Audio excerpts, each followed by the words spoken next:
Welcome to the PBL Simplified podcast. I'm your host, Ryan Stoyer, and what we're doing is we're trying to get 51% of schools using PBL by 2051.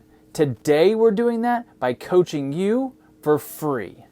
You're going to love it. We're going to get into it. You're going to need to have a writing utensil. You're going to want to sit down. Obviously, you can listen to it first to make sure it's worth it. It's going to be. You're going to love this process. Before we get into that, though, I want to tell you about some summer options for training. What we've got this summer is we've got in-person and we've got virtual. Virtual has just become a piece that's convenient for people. You don't have to travel, so it's cost effective, it's time effective, and you can send somebody for a jump start. You can send somebody for level 2 and advanced, and if you've got some high flyers, you can send them to get PBL certified so they can start training your folks. But if it's going into certification, they need to be experts. They're going to have years of PBL under their belt. It's a pretty rigorous process, but happy to talk to you about that. We're going to run a virtual in June and July. We're going to be in person, though, in Indianapolis at one of our model school sites, actually a model district in Perry Township in Indianapolis on the south side. We're going to do 2 days, so we're going to scrunch your PBL Jumpstart. Got a little bit of pre-work. So you can send teachers to do a Jumpstart or an advance, or if you have your leadership team of 5 to 10 teachers, admins, your APs, your coaches, if you guys want to plan out the next 3 years, you should come. It's fantastic. So if you haven't done design days with us where we plan out the next 3 years and really get you momentum for your PBL journey, this is an option for you. So we're talking, I think it's $500 a ticket for the in-person, which is a fantastic deal. Now, if we come to you to do design days, we're going to customize everything. When you come to us in Indianapolis, there's going to be multiple schools there, which has its own advantages because now you're collaborating with folks that are a little bit different than you, and you can see what their plan is compared to your plan and make sure that your team is ready to go.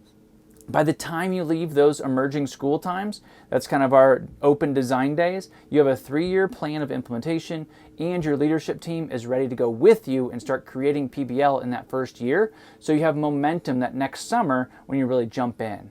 So we'll put a link in the show notes or the description, wherever it goes, so that you can either come to the live PBL Movement Conference or you can jump into the PBL Virtuals this summer. But today I'm speaking directly to you leaders and teachers you can jump into.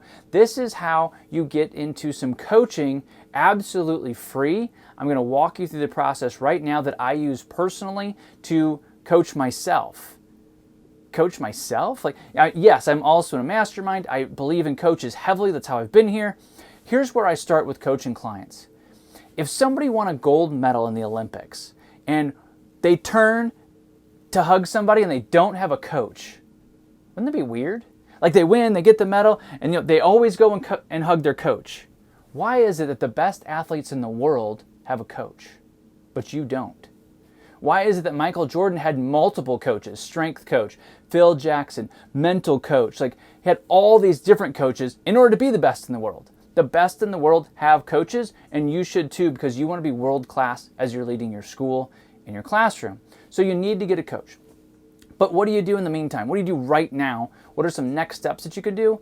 I'm going to walk you through a coaching process that's absolutely free for you, and it's going to give you a ton of value. So buckle up, it's going to be fantastic. So what do you need to get started with this coaching process? You don't actually need to download.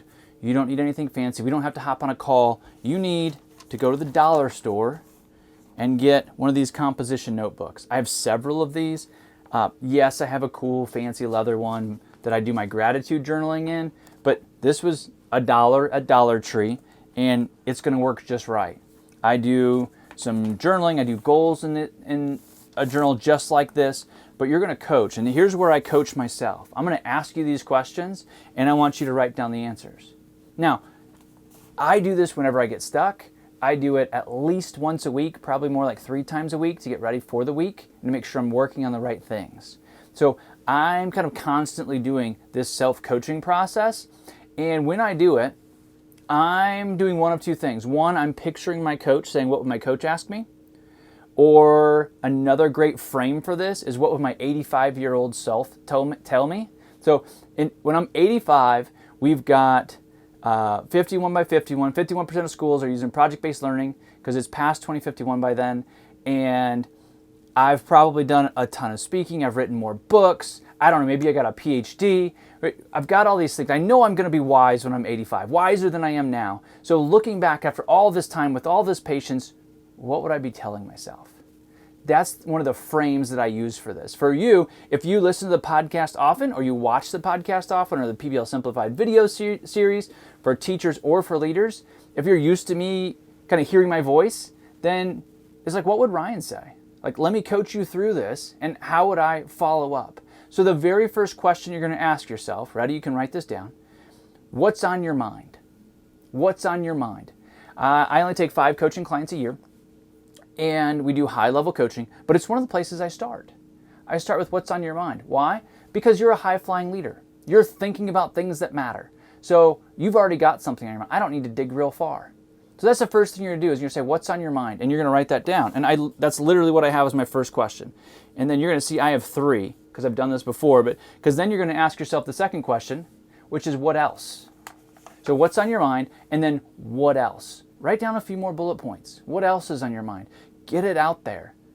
And then once you have a pretty good list going, we're going to say, what's the most important thing on this list that you've just created?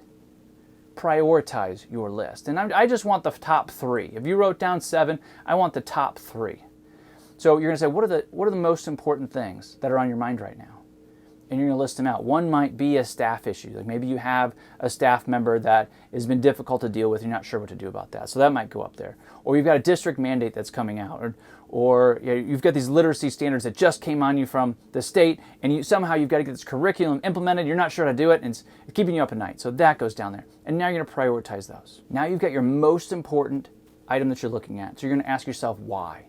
We always start with why. Why is this one so much more important than the others? Why is this the one domino that if it falls, all the other dominoes fall? That's what you're looking for. You're looking for the priority that is going to give you the most bang for your buck.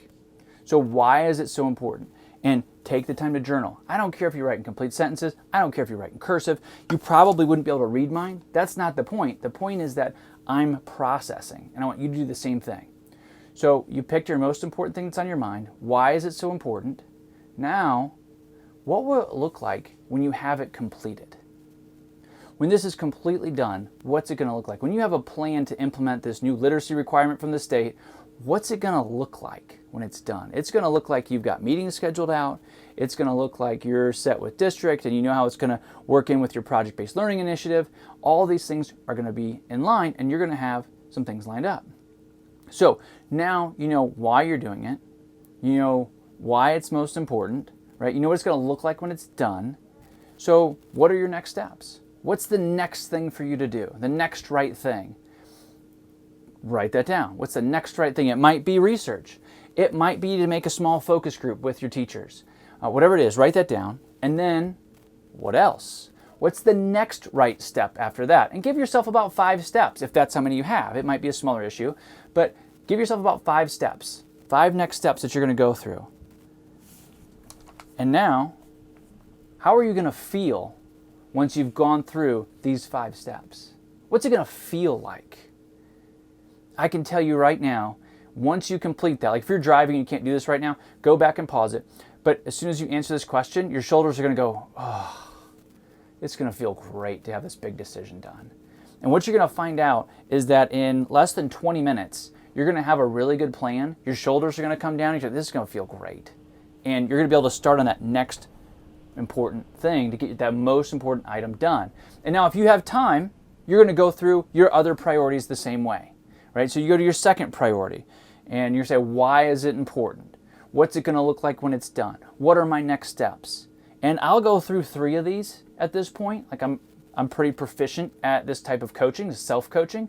And once you give it some time, if you get over, like maybe it feels a little geeky, like run this YouTube video, run it again, and then just pause it right after I ask the question. Just pause it and get 3 of these priorities done. And once they're written down, like you can see mine, I took about 3 pages to get this one down to when I was coaching myself, just like I'm coaching you right now.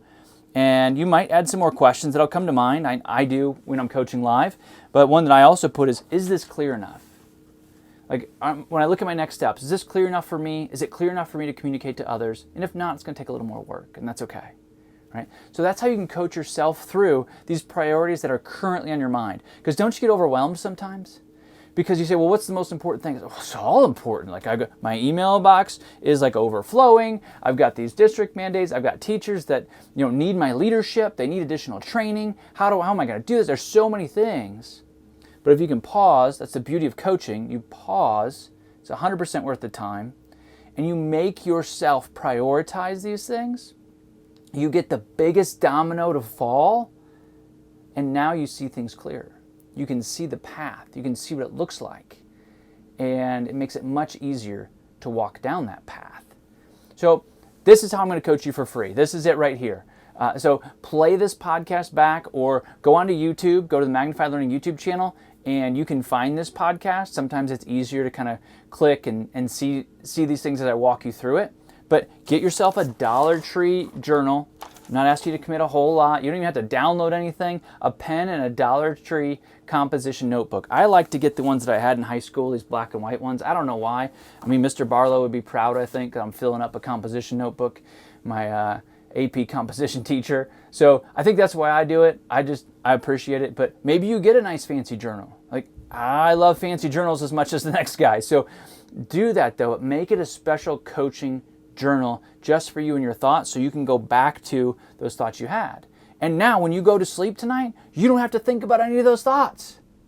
They're in your journal, right? So your 3 most important things that you're going to be thinking about at night or trying not to, right? They're down, they're recorded, you're ready to go the next day because you've already thought through it. And wouldn't that be great? Just raise your hand. Even if you're driving, one hand on the wheel, just raise your hand. Wouldn't that be awesome if at the end of the night, your 3 biggest priorities were planned out and you didn't have to worry about or think about those things? Some of you say, well, I don't worry. Yeah, but you think about things a lot and you're concerned about it. Sometimes we call that worry. You don't have to, right?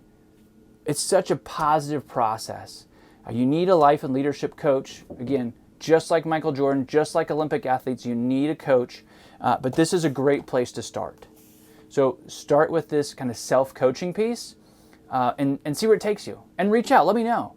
I would love to hear how this works for you. I know how impactful it is for me and for clients that I work this through. So I take 5 clients a year, and we start working on, yes, some of these questions, but we get a little bit deeper. We set some goals. One of the first things, and you can actually add this to your list if this is big for you, but I walk through with principals, with superintendents, educational leaders, what are you working on the weekends?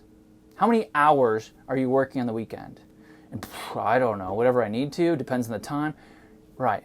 Every coaching client I've ever had decreases or eliminates hours on the weekends. Now, can you shut your cell phone off on the weekends? Probably not. There are some things that as school leaders, it's different than the business world. It's different than the entrepreneurial world. You have a different environment. So you're going to have your phone on. There's going to be things, but there's also things that you don't need.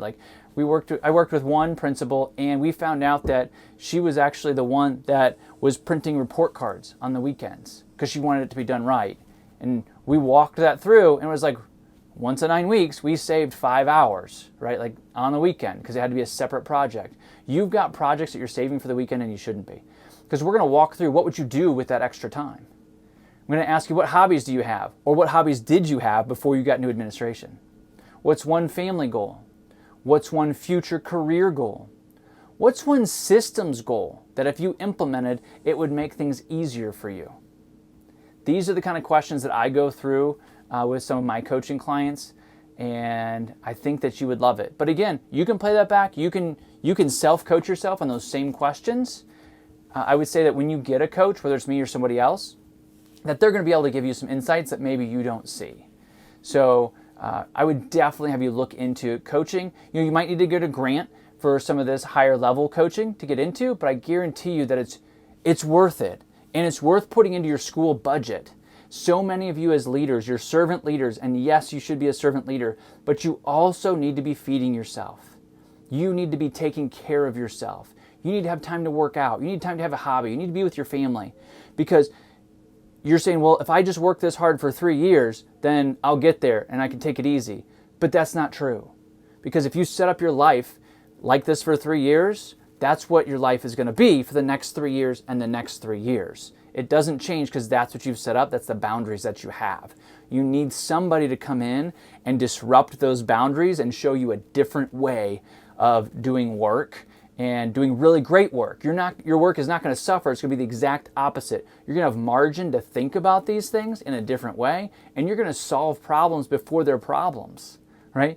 That's what happens when we start coaching and you get a coach and you start looking at this from a different perspective. You have somebody asking you questions that you wouldn't normally ask yourself, right? And as you're doing this, it may seem impossible for you to not work the weekends, but I guarantee you that it's possible, right? There are some mindset shifts that you need to make. There are some systems you need to put in place, and it can absolutely be done. Because I don't want you being a principal for 3 or 6 years. I want you to be a principal for 20 years. Right? I want you to have a career where maybe you're at the same school, which the research says is unlikely. There's only 11% of principals are at a school for 10 years or more. And I know some pillars that are doing that. They're pillars in their community. They're crushing it. But it's because they have systems in place that allow them to do that they don't have to move on. They don't even want to move on because they're in their sweet spot. So I want you to find that sweet spot because that's where your longevity is going to be. And that's where your wisdom is compounding, right? It's just like compounding interest. As you save and you earn interest on your interest, right, in that 401k or 403b that you have, it's the same idea. As you're gaining wisdom, right, you've been in tough conversations, so now you know how to do those tough conversations. You've done enough strategic plans that you could do them in your sleep, right? So it's all that wisdom builds up. Your best work is probably 10 years out. And I hope that's not discouraging. It should be encouraging. You're getting 1% better every day. As you do that, you're getting better, but we need you to have a long career so that you can get to that huge hockey stick at the end where you're gaining on that compounding interest of wisdom and experience. All right, so I'm fired up about this. I love coaching. It is life. There's life transformation in this. It's transformed my life, being in masterminds, being in personal one-on-one coaching. And I know for a fact it'll do the same for you. This is a great place for you to start. It's going to cost you $1.07, depending on your state tax, right? So go get a composition notebook, run through these questions, and as you get comfortable with them, run your staff or run your APs through these questions. It's something we should all be doing. If I can help you in this process, if you're trying to set up this system, I'd be happy to, right? So just reach out via the links that are in descriptions and we can set up time to do that. I'd be happy to do that. Thank you for tuning in to this leadership episode of the PBL Simplified podcast. Super excited to be on the PBL journey with you, coaching you now, and I'm excited to see what dividends this pays and how it helps build the PBL movement. Go lead inspired.